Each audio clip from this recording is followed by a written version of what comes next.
Hello guys, this is Prime Concept. You're welcome once again to my channel.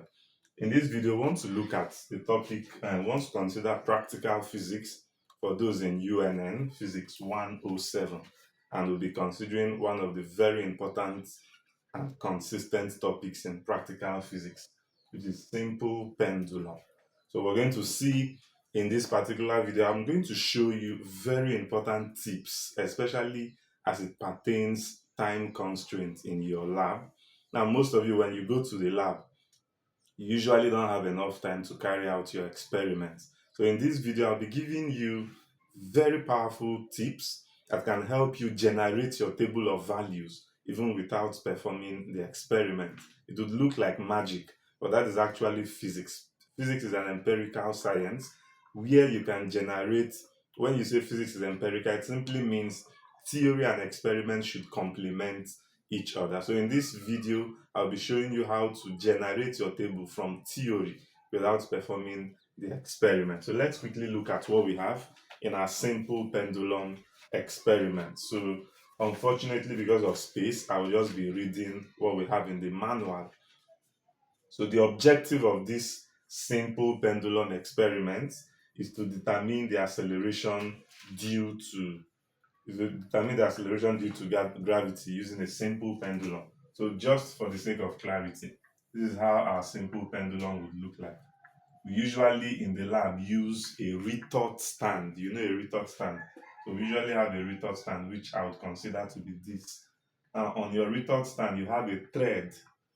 So that thread is what we're going to adjust the length. We're going to change the length of that thread. So we have a thread that's connected to a pendulum bulb. So these are pendulum bulb. So what are we doing in this experiment? We want to simply tilt this pendulum. When you tilt it, of course, to a very small angle, because if you tilt it too much, you get wrong results.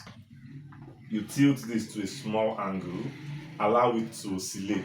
So we're going to check the time it will take this particular length. We're going to vary the length. I'll show you the table of value. Our first length is 100. So we're going to allow this pendulum bulb to oscillate 20 times. For that 20 oscillation, we're going to record our time of oscillation. So that is what we want to do. Then after which, we check the next one. We decrease the length to 90, tilt this again. 20 oscillation, you check your time for 20 oscillation, you record it. And that is all the experiment is about. And when you see oscillation, when you drag this to this point, you release it. When it moves from here, comes to this place and returns back to this place, it is one oscillation. You count one, it moves again, returns, it is two. So it does this again, return. You keep counting. Once it is 20, you stop your time and record the time. That is what we want to do in this experiment. I'll be showing you a short way to doing this if you don't have time in your exam. So this is what you're going to do. In our table, we have a space for length, which is in centimeter. We have a space for time. So we have two times, T1 and T2, so that we can get more accurate results. So we have T1 in seconds, we have T2 in seconds, then we have our mean time in seconds, we have our period in seconds, we have our period square in seconds square. So this is how our table looks like. Of course, my space is really small. So this is how our table looks like. So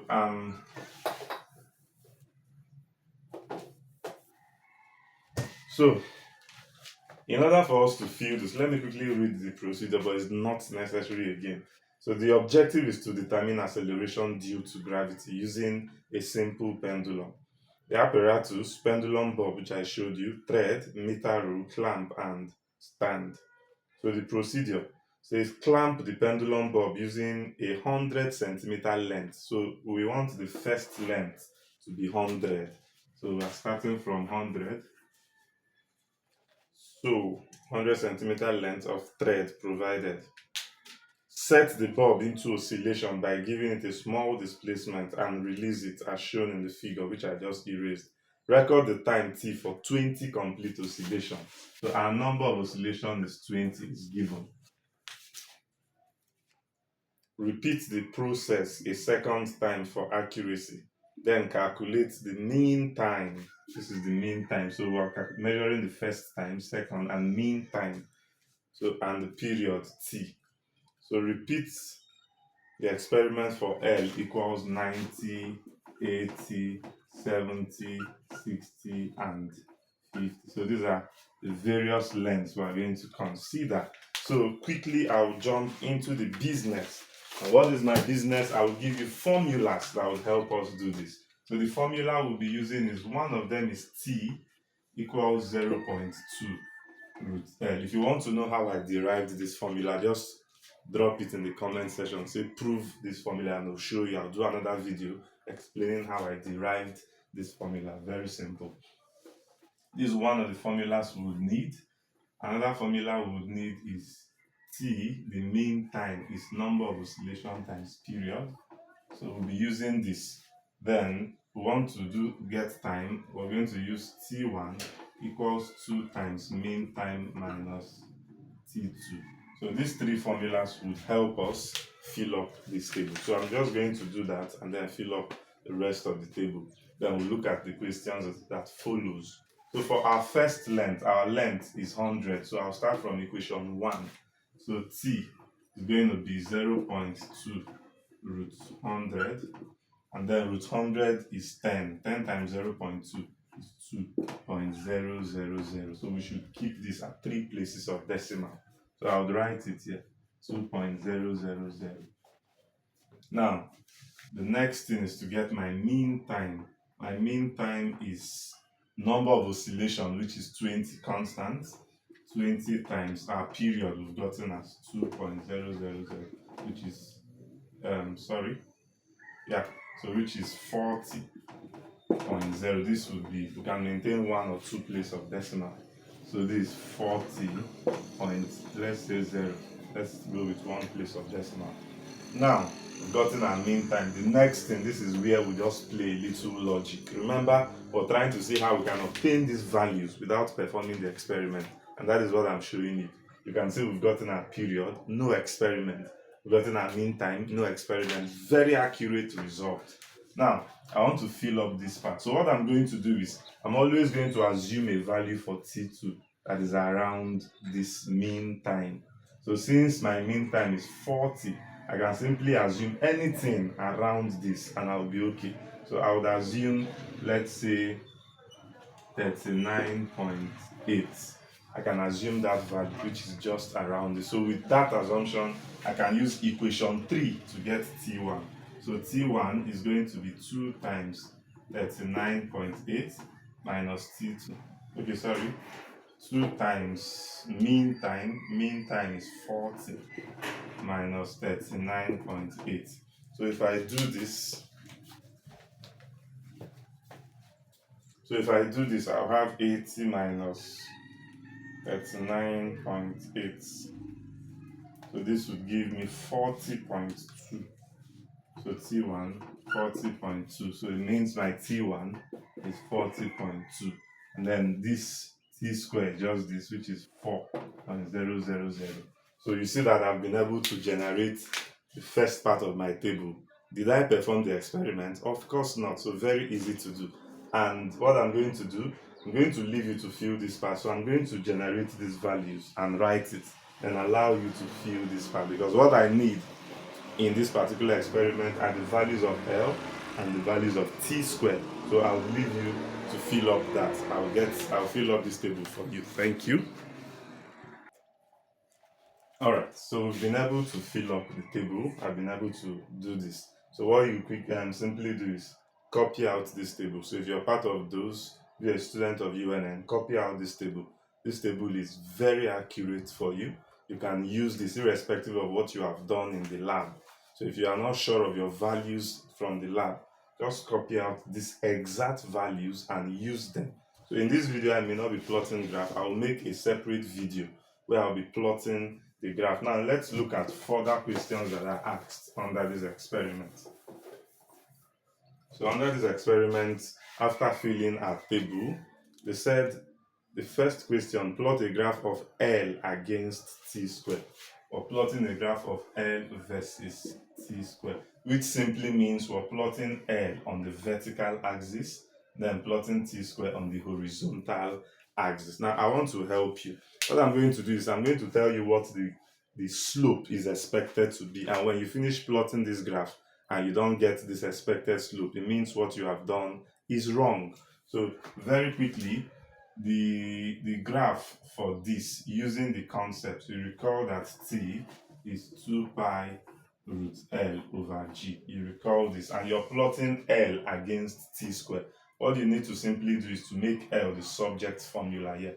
So in that case, I would square both sides of this equation. So I would have T square equals, so if you square, this is what you have. So you have T square equals, now when this square affects 2, it becomes 4. When it affects pi, it becomes pi square.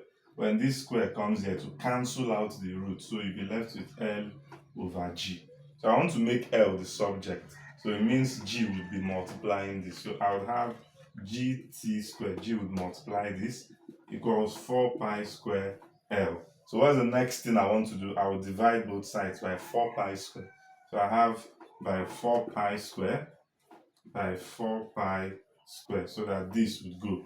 And then I have that L from this side equals G over 4 pi square times T square. So this is what you would have, right? So if you compare this to the equation of a straight line, which is y equals mx plus c, you would notice that you're plotting L on the y-axis, you're plotting T square on the x-axis. It means that your slope should be same as G over 4 pi square. Your slope should be same as G over 4 pi square. So using the concept we already know,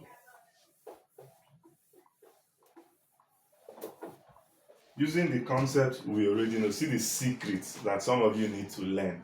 We already know that acceleration due to gravity is a constant, and the value of acceleration due to gravity, the value of G, is usually between 950 centimeter per second square down to 1040 cm per second square. This is the range of value of G in centimeter, not meter, in centimeter, right? Because our length is in centimeter. So having known this concept, see how you should know what your slope is expected to be. I would come back here. I know that my slope is G over 4 pi square. So it means that my slope should be G over 4 pi square. And what is the starting value of G? 950 divided by 4 pi square. So I'm going to punch this so that we'll see. 950 divided by 4 pi square.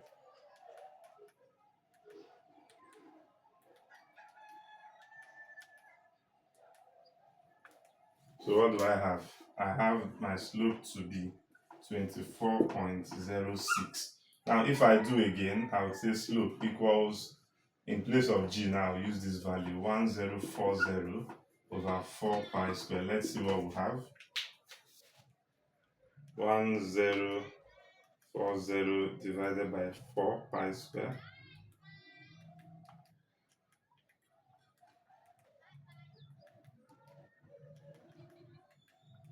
So I have 26.34.